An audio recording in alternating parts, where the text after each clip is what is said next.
El magíster Donoso es licenciado en Ciencias Farmacéuticas por la Universidad de La Habana, Cuba. También posee una maestría en farmacología dada por la misma universidad y un posgrado en docencia superior por la Universidad de Panamá. Eh, es farmacéutico especialista en la sección de bioequivalencia del Departamento de Registros Sanitarios de la Dirección Nacional de Farmacia y Drogas del Ministerio de Salud de la República de Panamá. Eh, Entre sus funciones están las de emitir criterio técnico mediante la evaluación de solicitudes para la obtención del certificado de intercambiabilidad de medicamentos que requieran demostrar equivalencia terapéutica, ya sea mediante estudios de bioequivalencia, estudios clínicos comparativos y estudios farmacodinámicos. También es profesor del Departamento de Farmacia Clínica de la Facultad de Farmacia de la Universidad de Panamá desde el año 2021. Con ustedes el magíster Rubén Donoso. Buenas tardes. Eh, Primero que todo, quisiera agradecer a la organización por tomar en cuenta a la Dirección Nacional de Farmacia de Droga y a la universidad, digamos, con una nueva ola de profesores universitarios, porque ambos somos profesores, pero somos relativamente jóvenes. Y en la tarde de hoy quisiera compartirles un tema bastante importante. A un inicio pensé en hacerlo desde la perspectiva de los asuntos regulatorios como tal en Panamá. Sin embargo, tomando en cuenta que muchos de ustedes son de otros países, solamente iban a tener un poquito como de provecho los que estaban aquí en Panamá.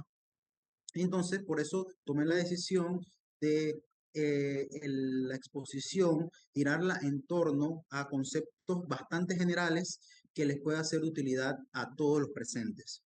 Entonces, como menciona el título, voy a hablar de la importancia de la equivalencia y de la intercambiabilidad.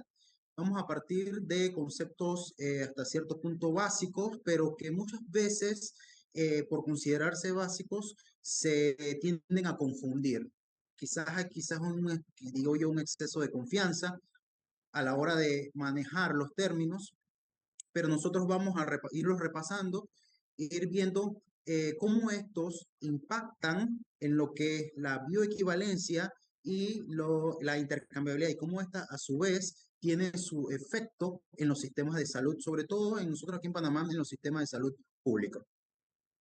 Claro, no quiere decir que no afecta el sistema de salud privada, pero tiene un mayor impacto en el sistema de salud público, como vamos a ver más adelante el porqué. Bien, vamos a empezar con lo que es el concepto de medicamento innovador. De antemano les digo que la mayoría de las definiciones traté de adecuarlas a definiciones de la Organización Mundial de la Salud para que estén un poco más armonizadas, porque pudo haberlo hecho a través de las definiciones de decretos que se manejan aquí en la República de Panamá. Sin embargo, lo hice un poco más general. Así que los términos de las definiciones de la Organización Mundial de la Salud creo que son términos que se manejan bastante común, es un término bastante común a nivel Latinoamérica. Medicamento innovador es aquel medicamento que ha sido autorizado para su comercialización por una autoridad reguladora después de haberse demostrado su seguridad, calidad y eficacia a través de estudios clínicos y preclínicos exhaustivos. Este tipo de medicamentos suele contener un principio activo nuevo que no ha sido previamente aprobado o comercializado en ninguna formulación.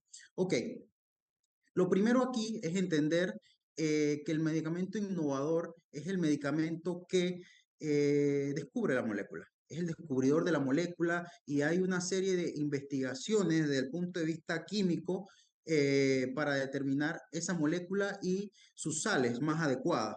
Luego de que ya se tiene de conocimiento cuáles son las moléculas y las posibles modificaciones a los grupos funcionales que se pueden hacer para mejorar a futuro, digamos, la eficacia de esa molécula, entonces ya esa molécula ya digamos que pasa a un segundo plano, a una investigación y desarrollo, digamos que encontrar la forma farmacéutica más adecuada para ese principio activo, de acuerdo obviamente a sus características fisicoquímicas, porque van a ser muy particulares. Luego, cuando ya se tenga esa investigación previa, una investigación preliminar, obviamente eso no es lo final, quizás dentro de esas formulaciones se pueden hacer optimizaciones de esa formulación. Viene una etapa preclínica en donde se hacen testeos en animales o biomodelos in vitro para saber qué tan seguro y qué eficacia debe, si tiene una verdadera eficacia frente a una fisiopatología. Entonces, luego de que se obtengan resultados satisfactorios en la etapa preclínica, entonces podemos pasar a la etapa clínica. La etapa clínica, como ustedes conocen, está distribuida o está clasificada en cuatro fases.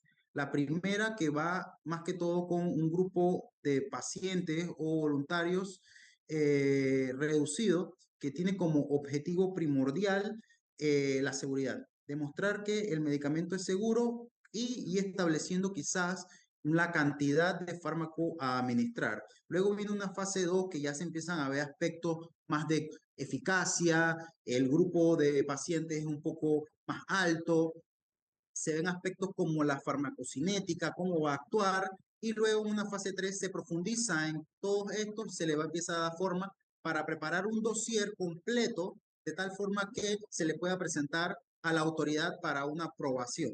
Luego de que la autoridad aprueba el medicamento, este medicamento innovador entra en lo que se conoce como fase 4, que es la fase de comercialización del producto. Y aquí también tienen que hacer entra un papel importante lo que es la farmacovigilancia. Es importante que cada una de las empresas farmacéuticas tengan representantes de farmacovigilancia que permita hacer una farmacovigilancia en el mercado, de tal forma de que se puedan identificar.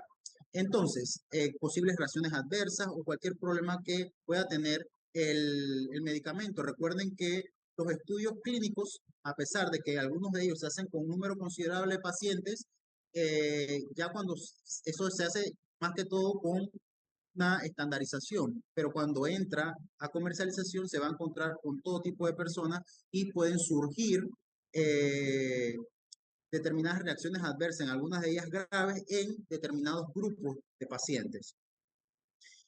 Cuando estas moléculas pasan de fase 3 a fase 4, que se le autoriza la comercialización, generalmente se le da un tiempo como patente, un tiempo en el que ella se va a comercializar sola en el mercado, va a estar sola en el mercado y es el tiempo que ellas van a recuperar, para que se entienda, recuperar todo lo invertido en la investigación que les acabo de plantear. Por ello, generalmente los medicamentos innovadores tienen un alto costo y se les da ese tiempo para que ellos puedan recuperar, eh, digamos, lo invertido. Entonces, en cuanto al medicamento innovador, en su gran mayoría suele ser el medicamento utilizado como comparador, lo que se conoce como medicamento de referencia. Digo en general porque muchas veces el medicamento innovador es tan longevo que ya no se comercializa, por algún motivo ya no se comercializa.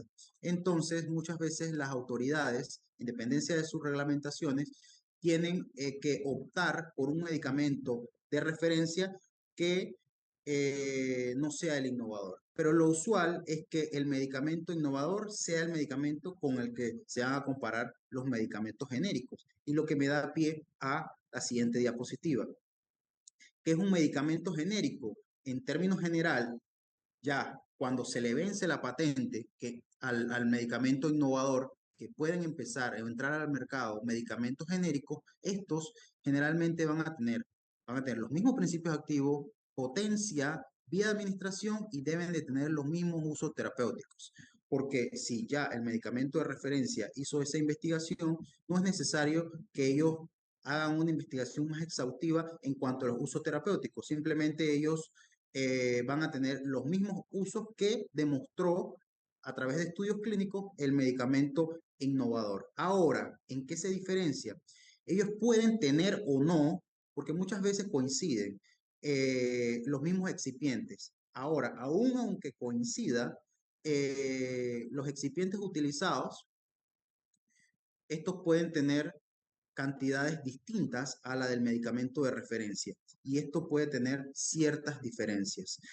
El método de fabricación quizás puede ser diferente y como ellos no tuvieron que hacer una inversión en cuanto a estudios de síntesis química, de preclínicos, clínicos, ellos quizás pueden reducir los costos. O sea, el costo del medicamento genérico va a ser, en teoría, debe ser inferior a el medicamento de referencia. Ahora, vamos a entrar a lo que es algunos conceptos en torno a lo del medicamento intercambiable. Por ejemplo, hay dos conceptos que se manejan en cuanto a la bioequivalencia, el concepto de equivalentes farmacéuticos y las alternativas farmacéuticas. Voy a leer textualmente los conceptos. Se consideran dos productos, son equivalentes farmacéuticos si contienen la misma cantidad de los mismos ingredientes farmacéuticos activos en la misma forma farmacéutica, si cumplen los estándares comparables y si están destinados a administrarse por la misma vía. A diferencia de las alternativas farmacéuticas, que también tienen la misma cantidad del IFA, pero y la misma vía de administración, sin embargo, difieren en la forma de dosificación, es decir, tabletas, cápsulas o de la forma química. Pueden variar en cuanto a sales y ésteres que se utilizan para el medicamento. Entonces, esta es una, digamos, una diferencia muy marcada que por lo menos en Panamá, a través de los últimos decretos y del RTCA en particular, se ha ido incluyendo lo que es el concepto de alternativa farmacéutica a la bioequivalencia. Ese concepto estaba, ¿no? Pero se incluyó a los trámites de bioequivalencia porque existen, digamos, dos vertientes en cuanto a la bioequivalencia de estos productos. Por lo menos está la equivalente farmacéutico, por lo menos la FDA maneja que solamente se le otorga la bioequivalencia, que ahora vamos a ver de qué va eso, a equivalente farmacéutico. Sin embargo, la Agencia Europea de Medicamentos opta por equivalente farmacéutico o alternativa farmacéutica. Entonces, ya sea equivalente farmacéutico o alternativa farmacéutica, no importa cual fuere, si quieren demostrar bioequivalencia, tienen que presentar evidencia. Tienen que presentar una evidencia. O sea, el hecho de ser equivalente farmacéutico o alternativa farmacéutica a una molécula que ya existe no los hace bioequivalentes. Solamente son medicamentos genéricos o se lo pueden encontrar también en las definiciones de la OMS como genérico multiorigen. Pero de una u otra forma deben de presentar evidencia de equivalencia terapéutica.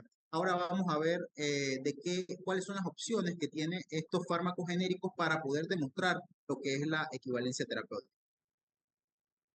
Pero primero vamos a ver lo que es el concepto de bioequivalencia. Dos productos farmacéuticos se consideran bioequivalentes si cuando se administran a la misma dosis molar de un principio activo bajo condiciones experimentales similares,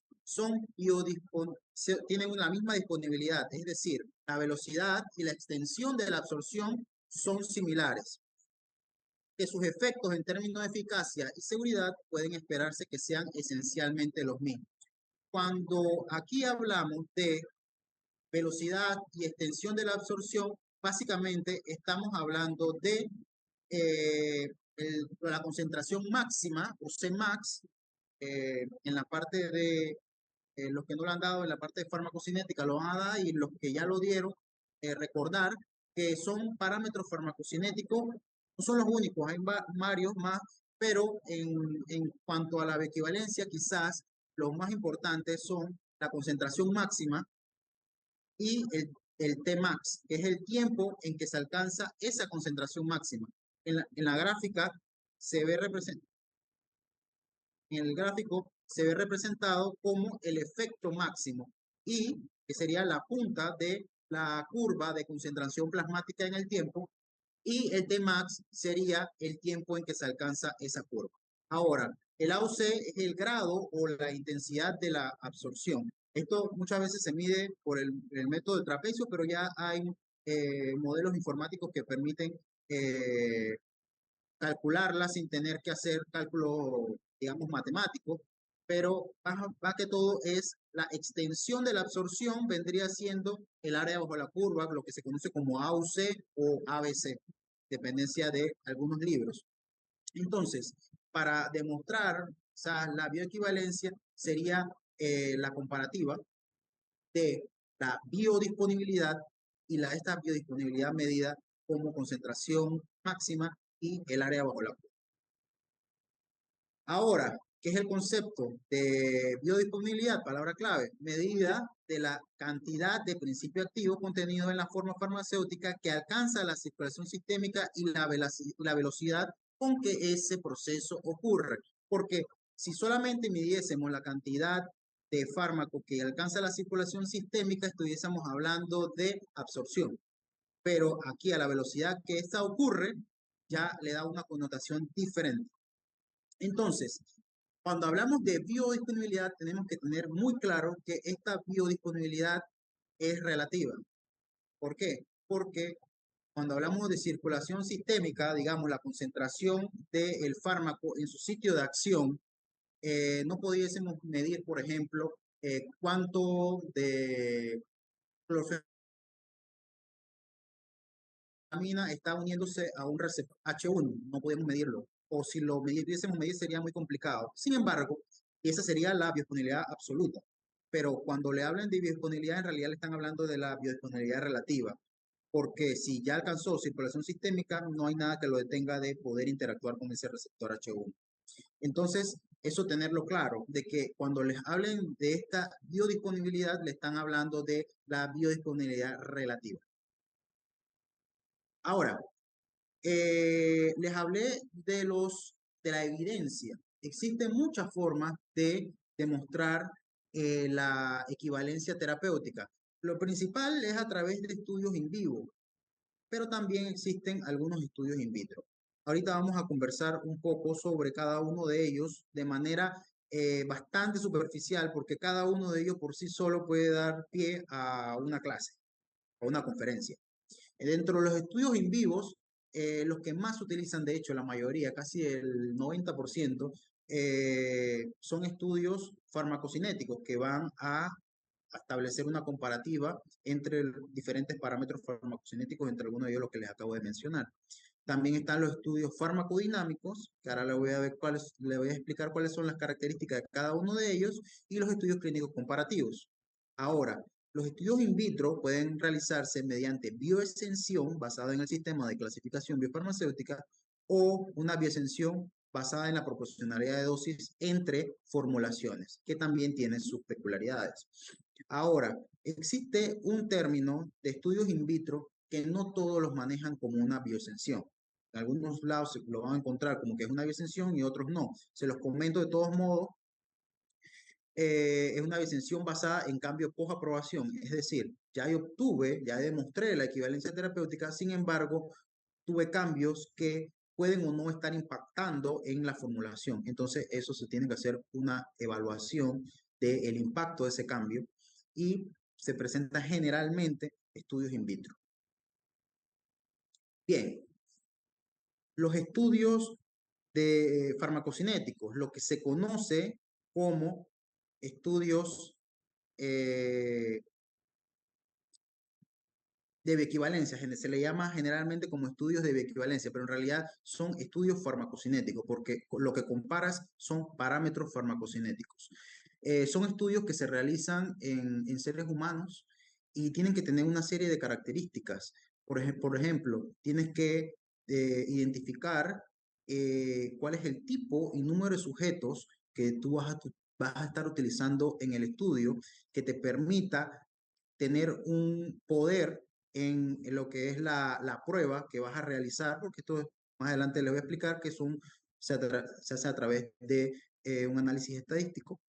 El diseño del estudio tiene que ser acorde a la molécula que estás investigando, los criterios de selección y exclusión. Hay algunos que están ya, digamos, estandarizados, pero sin embargo hay que tener cuidado en qué molécula estamos investigando, porque pueden haber peculiaridades a la hora de seleccionar el tipo de sujeto y a la hora de excluirlo del estudio. Ahora bien, muchas veces, por lo menos autoridades como la FDA exige que los estudios se realicen tanto en ayunas como en comida. Sin embargo, otras autoridades han planteado, digamos, eh, estudios que se realice tal cual se va a administrar el fármaco en clínica. Entonces, pueden haber variaciones en ese sentido.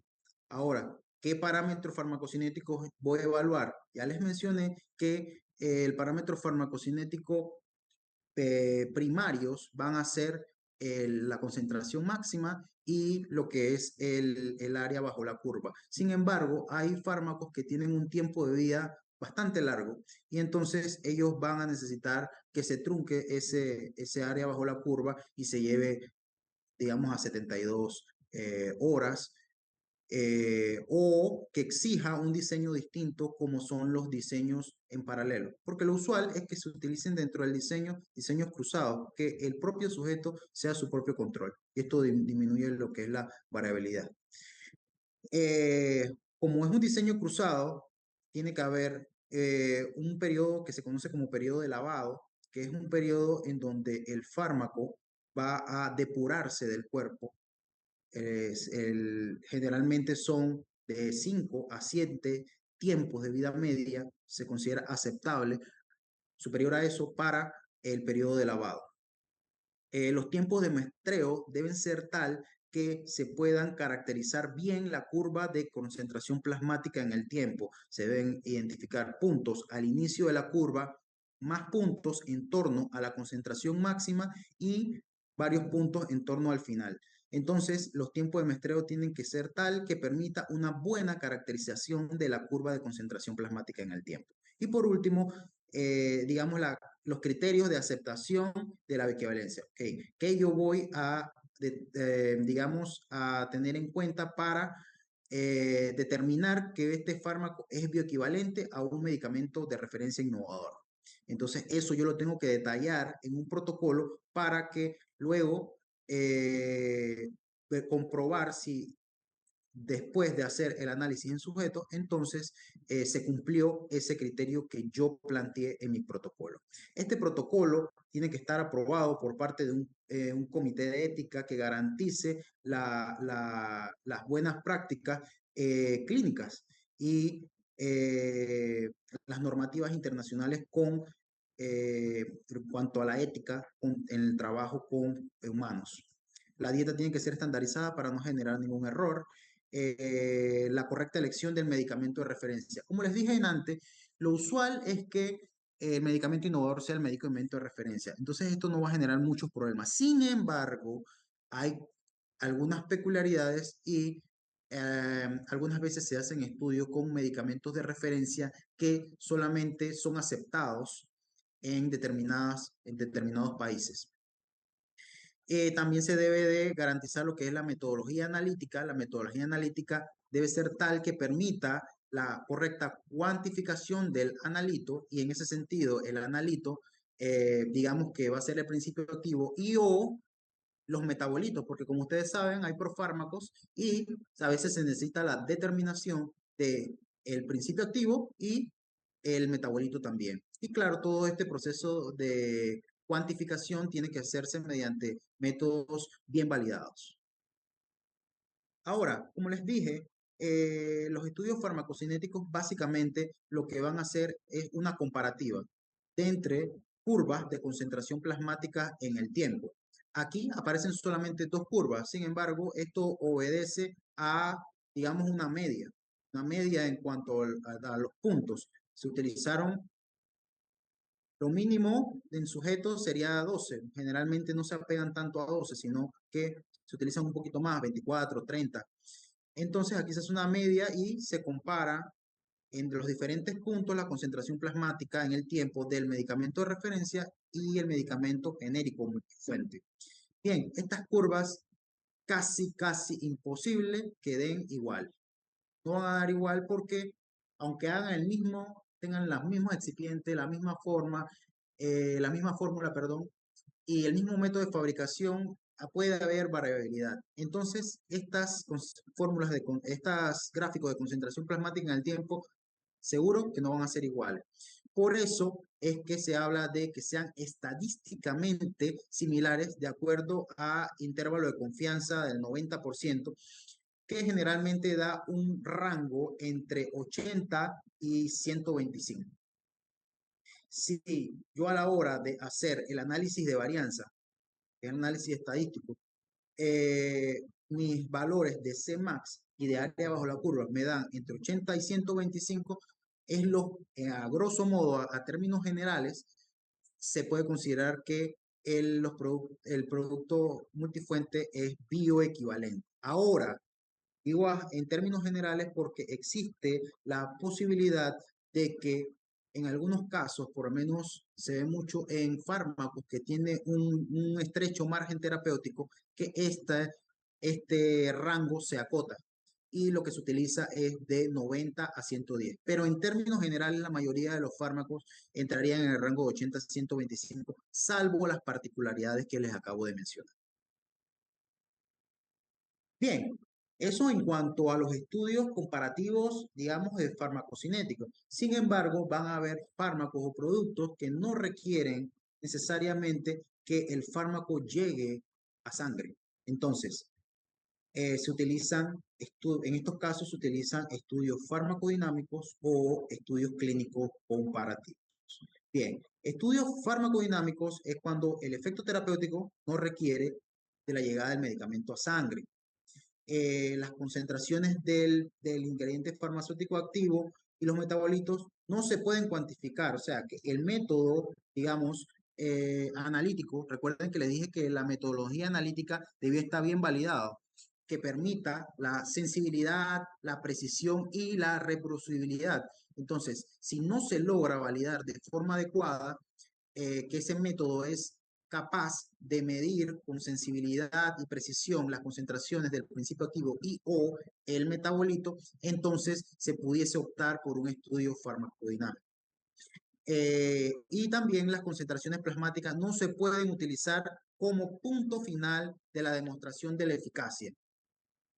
Ahora, también estos estudios, disculpen, en los estudios farmacodinámicos, generalmente se hace con sujetos sanos o pacientes voluntarios y lo que se mide en realidad es la respuesta. El parámetro a medir es la respuesta farmacológica al medicamento.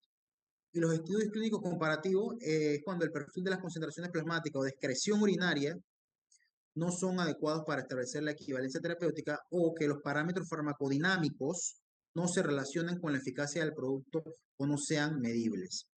Entonces, estas son opciones, digamos, a cuando los medicamentos no pueden optar por un estudio farmacocinético como tal, siendo entonces se van a través de estas vías. Esto se ve principalmente en productos como cremas, cuentos,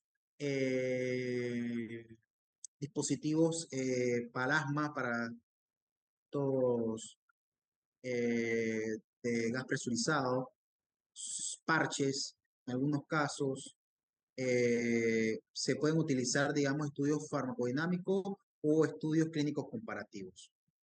Pero en los estudios clínicos comparativos ya sí es más a pacientes. Pacientes que tengan determinada fisiopatología, esos son los que se escogen para incluir en los estudios. Ya como les había mencionado, los estudios farmacodinámicos lo que buscan es la respuesta y los estudios clínicos comparados es lo que van a hacer es precisamente como el nombre lo dice, comparar entre el medicamento, la respuesta en determinada fisiopatología de un fármaco innovador de referencia con el fármaco multiorigen o genérico. Ahora bien, como les dije, eso en cuanto a los estudios in vivo. Sin embargo, se ha hecho a través de los años investigaciones en cuanto a las características fisicoquímicas de determinadas moléculas, específicamente en cuanto a la solubilidad y a la permeabilidad que pueden tener estas. Entonces, esto ha dado pie a lo que se conoce como sistema de clasificación biofarmacéutica. Bien, ¿qué mide este sistema de clasificación? Y trata de, como dice el nombre, clasificar las moléculas de acuerdo a su solubilidad y su permeabilidad. ¿Ok? Entonces, los clasifica en clase uno, 2, 3 y 4. Bien, la clase uno, que digamos son los más felices, porque ellos presentan una alta solubilidad y una alta permeabilidad. En clase 2 tienen una baja solubilidad y una alta permeabilidad. Los clase 3 tienen una alta solubilidad y una baja permeabilidad. Y los clase 4 son los que, digamos, los más duritos, los peorcitos en cuanto al sistema de clasificación farmacéutica, porque tienen una baja solubilidad y la permeabilidad también es mala. Como se puede ver en la diapositiva, más del 90% de las drogas, de las nuevas drogas, caen dentro de la clase 2 y la clase 4. Bien, ¿qué dice, digamos, este sistema de clasificación? Que si una molécula es de clase 1, que se solubiliza fácilmente y si tiene una alta permeabilidad, en este sentido ellos establecen la permeabilidad como un sinónimo de absorción. Entonces, si el fármaco se va a solubilizar fácilmente y va a tener también una alta permeabilidad, nada lo detiene a llegar a concentración a sangre, nada lo detiene porque se solubiliza fácilmente en un rango de pH fisiológico, tiene una alta permeabilidad. Ahora voy a plantearles lo que quiere decir alta permeabilidad y alta solubilidad. Entonces nada lo detiene a llegar a concentraciones sanguíneas, a sangre. Así que estos fármacos pueden solicitar una bioesención, es decir, no voy a presentar estudios de bioequivalencia in vivo y voy a hacerlos de forma in vitro. ¿Por qué? Porque yo puedo demostrar que mi molécula tiene una alta solubilidad y una alta permeabilidad.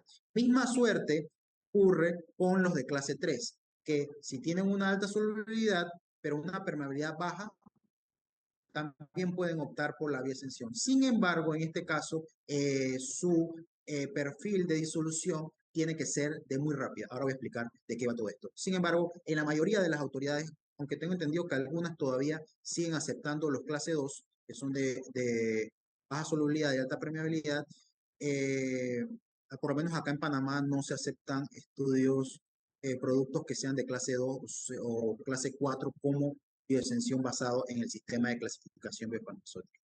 Esto que les acabo de mencionar aplica para fórmulas sólidas de liberación convencional. Aquí no aplica, no es aplicable los de liberación modificada ni tampoco aplican medicamentos con estrecho margen terapéutico, porque ese mismo estrecho margen puede dar lugar a toxicidad o a que no alcance la ventana terapéutica y por tanto la efectividad del medicamento.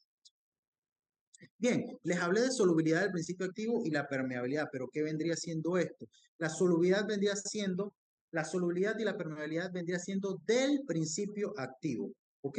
Entonces, esto no es más que la potencia más alta del producto es capaz de solubilizarse en 250 ml o menos en un rango de pH fisiológico. Si esa molécula alcanza esa solubilidad en el pH fisiológico, o sea, de 1.2 a 6.8, que simula lo que es el tránsito del fármaco a través del tracto gastrointestinal a 37 grados Celsius, entonces se considera una molécula de una alta solubilidad. Bien, entonces permeabilidad es que se absorbe más del 85%, el 85% o más. ¿Y cómo lo mido? Bueno, eso se compara a través de una determinación que se llama balance de masas y también se puede comparar con la dosis de ese producto intravenoso, porque ustedes saben que la administración intravenosa garantiza que ese principio activo llegue el 100%, entonces se puede utilizar como comparador. También se han utilizado diferentes métodos o métodos alternativos, como lo son la perfusión intestinal, o las células CAPO2 que permiten determinar lo que es la permeabilidad. Entonces, en definitiva, si presentan una alta permeabilidad y una alta solubilidad, aplican como clase 1. Bien, entonces, Luego de eso, ellos tienen que realizar un perfil de disolución y este se debe disolver más del 85% en 15 o 30 minutos. Entonces, en 15 minutos se considera de muy rápida. ¿Se acuerdan que cuando les hablé de clase 3 les dije que el perfil de disolución tenía que ser de muy rápido? Es decir, debe de disolverse más del 85% en 15 minutos. Y también puede darse la situación de rápida disolución, que se considera rápida disolución que en 30 minutos, a 75 revoluciones por minuto en el aparato 1. También la literatura plantea de 100 revoluciones por minuto en aparato 2, perdón, y 100 revoluciones por minuto en aparato 1, un volumen de 90 ml o menos. Y también debe de hacerse simulando el pH fisiológico, es decir, 1.2, 4.5 y 6.8. A ver, no es que es sencillo esto de la bioascensión, no es que yo no voy a presentar estudios en vivo porque me es más fácil, no. Es complicado y hay que sustentarlo, hacer una buena justificación de la bioascensión, porque también se tiene que garantizar de que no haya problemas con la linealidad farmacocinética. Con un producto que tenga una linealidad complicada o aspectos farmacocinéticos complicados, quizás tampoco puedo optar por la bioascensión.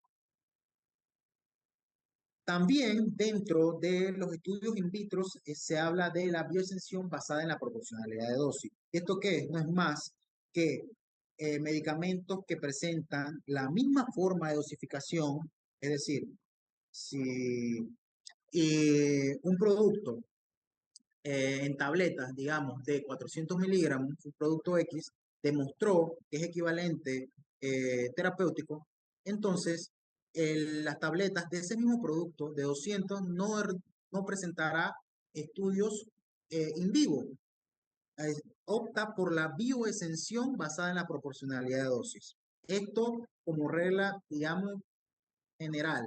¿Hay excepciones? Sí, hay excepciones. Hay veces que no hay proporcionalidad, pero entonces se deben de cumplir una serie de requisitos para demostrar, pues, que hay una, se fue la luz por acá, me confirman si me escuchan. Sí, fuerte y claro.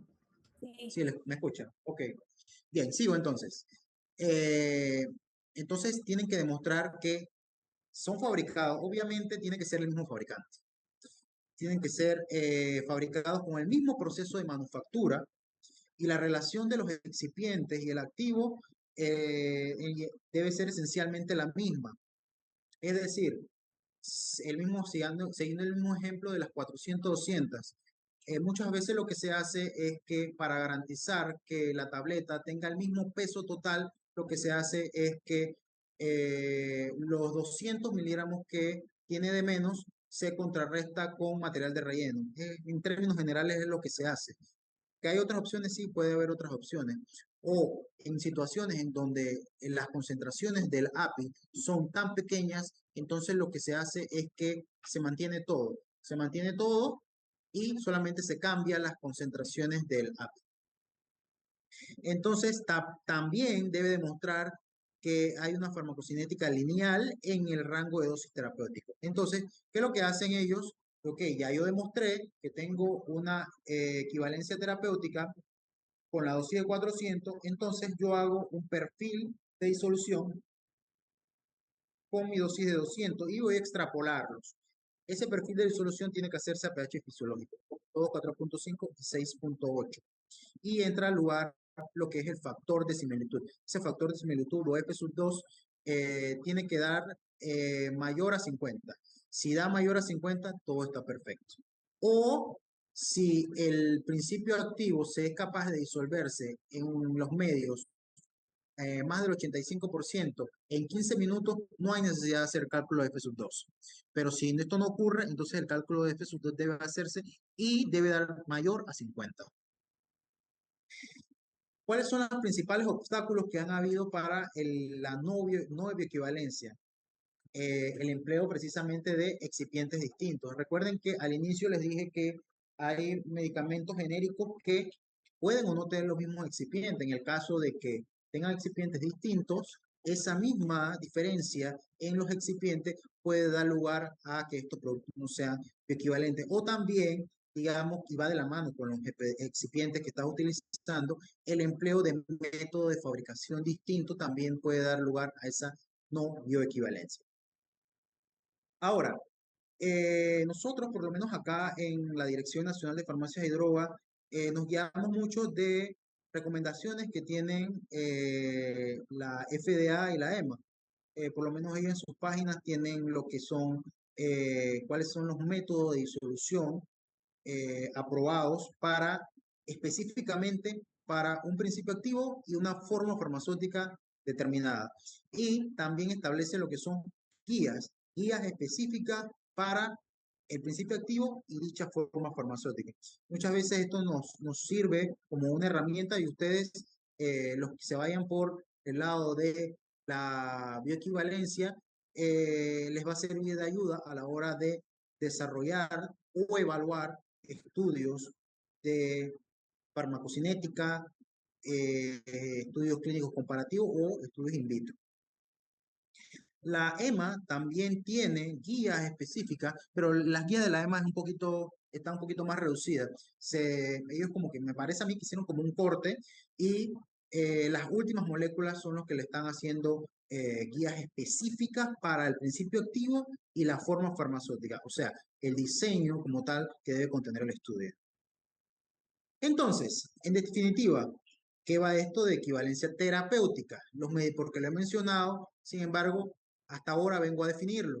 Los medicamentos son considerados terapéuticamente equivalentes si son farmacéuticamente equivalentes, contienen la misma cantidad de principio activo y la misma forma de dosificación y en las condiciones comparables, y después de ser administrado a la misma dosis molar, sus efectos en términos de eficacia, ojo, a diferencia del término de bioequivalencia, porque son términos que se utilizan indistintamente, son similares, pero tienen sus diferencias, en eficacia y seguridad son esencialmente los mismos cuando se usen para tratar una condición médica en particular. Nosotros aquí en Panamá, cuando un fármaco demuestra mediante estudios o al fuera de lo que les acabo de presentar, que tiene equivalencia terapéutica, se le hace la distinción, obviamente el innovador o medicamento de referencia que se escoge, se le coloca lo que es un logotipo de MR, de medicamento de referencia, y a los medicamentos genéricos que tienen equivalencia, demuestran equivalencia terapéutica, se utiliza un distintivo que es un logotipo MI.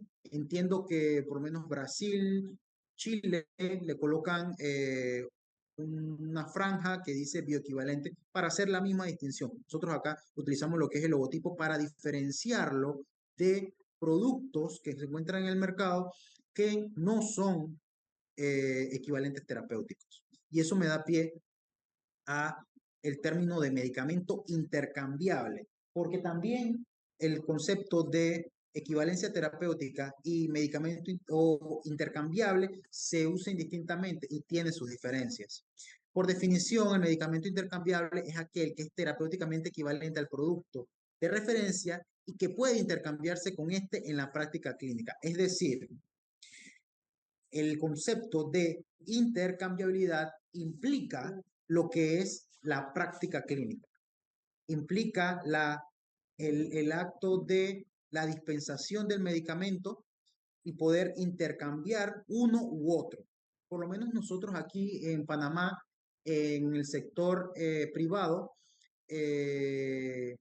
al paciente se le debe dar una docencia. Primero que las recetas no deben de estar con el nombre comercial, sino con el nombre, lo que se conoce como denominación común internacional, para que le permita al farmacéutico a la hora de realizar el acto de dispensación, darle docencia al público, al paciente, en cuanto a cuál es el medicamento de referencia, cuál es el genérico con intercambiabilidad, con evidencia equivalente a terapéutica que va a tener el logotipo MI y el medicamento genérico que no cuenta con eso. Y hacer la distinción entre cada uno de estos. Quizás en otros países ya estén un poco más avanzados y se les exija a todos, como es el caso de la EMA y la FDA, que ellos les exigen a todos los productos que cuenten para, para probarle el registro sanitario, que cuenten con evidencia de equivalencia terapéutica. Nosotros todavía estamos en un proceso de crecimiento y en algunas moléculas le estamos exigiendo lo que es la evidencia de equivalencia terapéutica para que obtengan el registro sanitario. Sin embargo, todavía se nos quedan algunas moléculas y de estas moléculas en particular es la que les hablo para hacer esa distinción, porque en realidad tendrías en el mercado tres tipos de moléculas: el medicamento de producto, el medicamento de referencia, el medicamento innovador bioequivalente y el medicamento genérico que no tiene bioequivalencia. Entonces, todo esto se le tiene que explicar al paciente, porque el medicamento genérico bioequivalente te da una idea de que va a tener la misma eficacia o una eficacia bastante similar a la que si utilizarías el medicamento innovador. Entonces, a todo esto, ¿por qué es importante entonces para los países contar con medicamentos bioequivalentes? Entre más medicamentos genéricos con la misma eficacia y seguridad que los medicamentos innovadores o medicamentos de referencia, es mejor, obviamente, porque te garantiza una batería de productos que pudieses utilizar o ir intercambiando en la práctica clínica y que vas a obtener una eficacia en el tratamiento bastante buena o similar al medicamento de referencia. Disminuye lo que es el desabastecimiento de medicamentos en los sistemas de salud. Con esto me refiero a los sistemas de salud públicos, por lo menos aquí en la República de Panamá, buena parte de los productos se les exige la intercambiabilidad. Y muchas veces, si solamente está el medicamento de referencia y digamos por ahí un medicamento genérico con bioequivalencia, entonces si ellos de repente no están por decisión del fabricante o no están por algún caso particular, entonces crea renglones de desabastecimiento.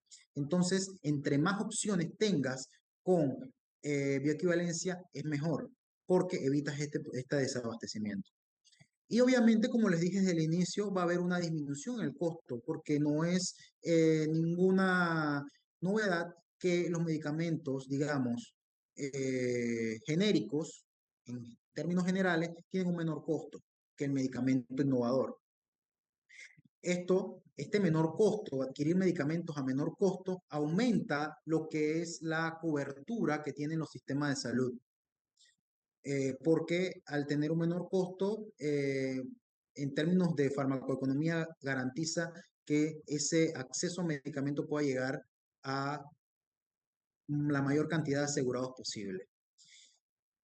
Y en el caso de que los medicamentos los pacientes los compren en farmacias privadas, también garantiza en cierto punto, todo esto de la mano con la disminución del costo, mayor adherencia, claro, porque muchas veces el alto costo de los medicamentos, sobre todo en nosotros, en los países subdesarrollados, se ve en la situación, sobre todo los señores que toman muchos medicamentos, en la decisión de que, ok, no puedo optar por toda la terapia porque si la compro toda, entonces desatiendo cuestiones internas de la casa. Entonces, al disminuir el costo, permite que el paciente no tenga necesidad de comprar el medicamento innovador, que es más costoso, y que compre un medicamento con bioequivalencia y que va a tener y que le va a garantizar que su terapia va a ser altamente efectiva y eso garantiza que él tenga una mejor adherencia al tratamiento. Esto era todo lo que le tenía para presentarles el día de hoy. Muchas gracias por su atención y quedo atento a las preguntas. Considerando las diferencias potenciales en la variabilidad interindividual en la respuesta a medicamentos, ¿cómo pueden las variaciones en la formulación y el proceso de fabricación de productos bioequivalentes influir en la eficacia clínica y la seguridad del paciente? ¿Y qué estrategias regulatorias podrían implementarse para mitigar estos riesgos? Esos son riesgos que ya están. O sea, las estrategias regulatorias, pudiésemos verlo Sería, la verdad, sería bastante difícil. ¿Por qué?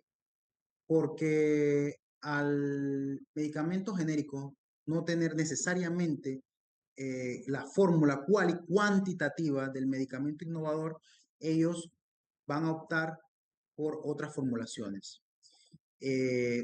Cuando hablo de formulaciones me refiero a los excipientes, lo que le da forma a la forma farmacéutica.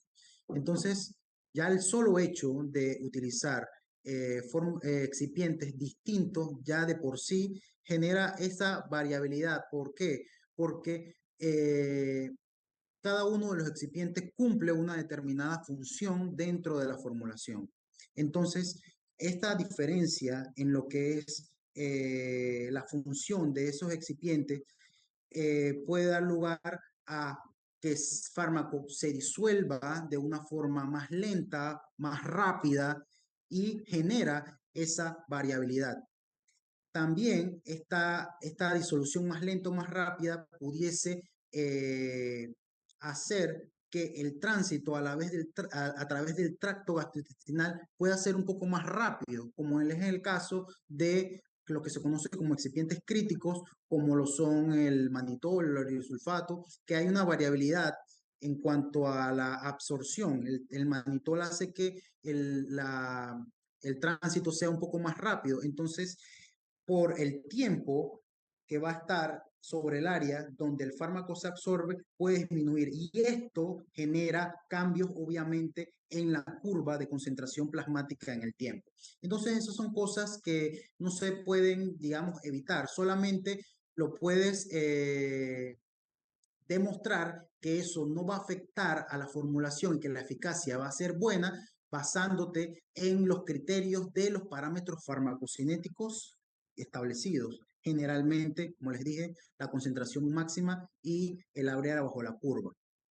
Entonces, esas son cosas que no puedes obligar a un fabricante a que utilice los mismos excipientes, ni de hecho, muchas veces no tienen acceso a eso, las mismas cantidades. Entonces, muchas veces ellos optan, digamos, por abaratar costos, excipientes que tengan la misma función, pero que para ellos sea más fácil tener proveedores para esos excipientes. Bueno, hay una siguiente pregunta que dice, ¿un medicamento intercambiable debe ser sí o sí bioequivalente? Un medicamento, no, para que un medicamento se considere que puede ser intercambiable en la práctica clínica, debe demostrar equivalencia terapéutica. ¿Por qué un medicamento de administración intravenosa ¿Por qué hay medicamentos de administración intravenosa que traen el sello de medicamento intercambiable, sabiendo que los medicamentos parenterales no se les realizan pruebas de intercambiabilidad? Eso es una verdad a medias. Eh, si bien es cierto, hay particularidades a la hora de, más que todo, primero, vamos por partes. Primero, ya ese concepto de colocarle el logotipo de MI a productos que sean solución, ya no se utiliza. Eso ya hace ya varios años no se utiliza, por lo menos aquí en Panamá, precisamente porque algunas autoridades de referencia internacional no hacen estudios de bioequivalencia. Sin embargo, si ellos dentro del desarrollo de la evaluación del dossier de registro sanitario, ellos sí hacen una comparativa en la formulación. Entonces nosotros, en ese sentido, nosotros estábamos, como quien dice, complementando el proceso por muchos años, estuvimos complementando el proceso de evaluación del registro sanitario, pero como les digo, ya hace años ese concepto de medicamento intercambiable para soluciones no se utiliza. Ojo, estoy hablando de soluciones, porque las suspensiones sí tienen particularidades y ellos sí requieren demostrar equivalencia terapéutica, aun cuando se utilicen por administración parenteral. Ojo, porque puede haber una variabilidad porque estamos hablando de una suspensión. No es lo mismo, aun cuando se administra por vía intravenosa. ¿Usted ha investigado sobre bioequivalencia en medicamentos biológicos o biosimilares, mejor dicho? Ok, aquí dentro de la sección de bioequivalencia, nosotros solamente, como la bioequivalencia trata a medicamentos de síntesis, solamente nos enfocamos a lo que es medicamento de síntesis. El concepto para los biológicos y lo tecnológico es de biosimilar. Entonces, ahí dentro de la sección nosotros no realizamos esto de las bioexenciones, pero sí estamos preparándonos para hacer esto, no nosotros en la sección, pero como Dirección Nacional de Farmacia y Drogas, sí para entrar quizás un poco a fondo con lo que es la bioexención. Recordar que cuando hablamos de bioequivalencia estamos hablando de productos de síntesis y la bioexención habla de biotecnología. Gracias, Magister Donoso, por su conferencia del día de hoy. La verdad que es muy interesante el saber la importancia de la intercambiabilidad y la bioequivalencia. Y bueno, más nada que decir. Muchas gracias por su participación en el día de hoy. Y bueno, saludos desde allá del ministerio, desde la Dirección Nacional de Farmacia y Drogas. Muchas gracias a ustedes nuevamente por la invitación y aquí de parte de mi compañero Ramón Jaén y mía, muy agradecidos por darnos este espacio a nosotros para compartir con los que se convertirán en los futuros profesionales de las ciencias farmacéuticas del país y darnos quizás nuestro granito de arena para que en algunos tópicos que consideramos que son importantes, ellos lo puedan manejar o que tengan, digamos, les abramos como la chispa para que sigan investigando en cuanto a esos temas que son bastante importantes para el quehacer farmacéutico. Gracias, Magister. Feliz tarde. Saludos por allá. Gracias.